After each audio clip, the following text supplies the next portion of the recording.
वज़ीर-ए-आज़म शहबाज शरीफ से world government summit के मौके पर डीपी वर्ल्ड के ग्रुप चेयरमैन और CEO सुल्तान अहमद बिन सलीम ने दुबई में मुलाकात की।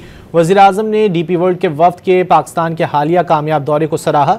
वाज़ेह किया कि यह दौरा पाकिस्तान और डीपी वर्ल्ड के दरमियान बामायनी सरमायाकारी के इश्तिराक का बाइस बना, जो खुशाइंद है। उन्होंने इस बात पर जोर दिया कि इस तरह की सरगर्मियों और ताउन से पाकिस्तान और मुत्तहिदा अरब अमारात के दरमियान तिजारती ताल्लुकात को मजबूत बनाने में मदद मिलेगी।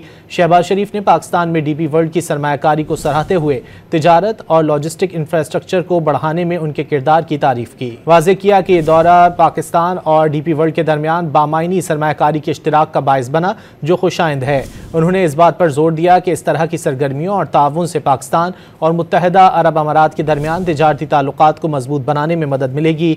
शहबाज शरीफ ने पाकिस्तान में डीपी वर्ल्ड की सरमायाकारी को सराहते हुए तिजारत और लॉजिस्टिक इंफ्रास्ट्रक्चर को बढ़ाने में उनके किरदार की तारीफ की।